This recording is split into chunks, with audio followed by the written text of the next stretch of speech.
తిరుమల వెంకటేశ్వరుని పూజా విశేషాలు, రోజువారీ సేవలు.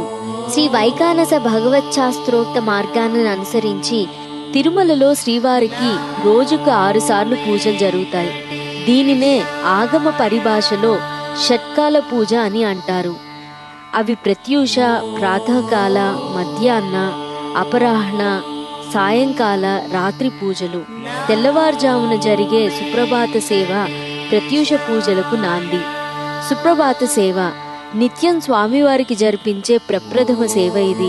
నిత్యం తెల్లవారుజామున 3 గంటలకు సుప్రభాత సేవ మొదలవుతుంది. సుప్రభాత సేవ అనంతరం తెల్లవారుజామున 3:30 నుంచి 3 గంటల 45 నిమిషాల దాకా ఆలయ శుద్ధి జరుగుతుంది.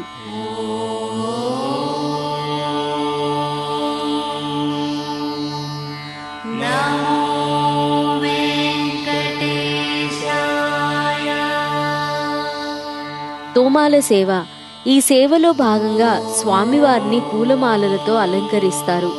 వారంలో 6 రోజులు శుద్ధి అనంతరం ఈ సేవ జరిపిస్తారు.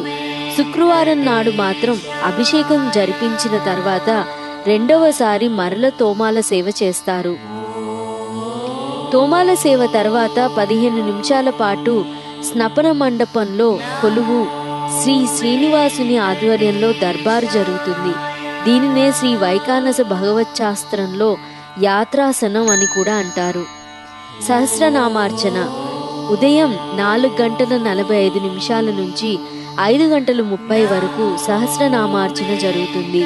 బ్రహ్మాండ పురాణంలోని స్వామివారి 1008 నామాలను స్తుతిస్తూ తులసి దళాలతో చేసే అర్చన ఇది.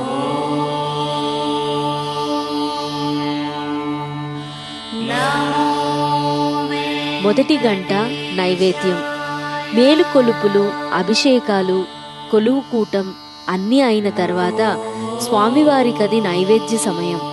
నైవేద్య సమర్పణకు ముందుగా శయన మంటపాన్ని శుభ్రం చేసి బంగారు వాకిలి తలుపులు మూసేస్తారు. తిరుమామణి మండపంలోని గంటలు మోగిస్తారు.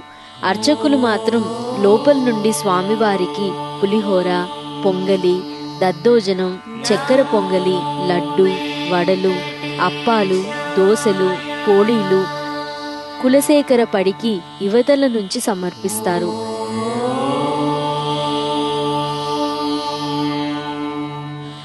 అష్టోత్తర శతనామార్చన. ఈ అర్చనతో మధ్యాహ్నపు పూజలు ప్రారంభమవుతాయి. వరాహ పురాణంలో ఉన్న శ్రీవారి 108 నామాలు పఠిస్తారు. రెండవ గంట నైవేద్యం. అష్టోత్తర శతనామార్చన అనంతరం ఆలయంలో 2వ గంట నైవేద్యం జరుగుతుంది. పోటు నుంచి తెచ్చిన అన్నప్రసాదాలు, పిండి వంటలు స్వామివారికి నైవేద్యంగా సమర్పిస్తారు.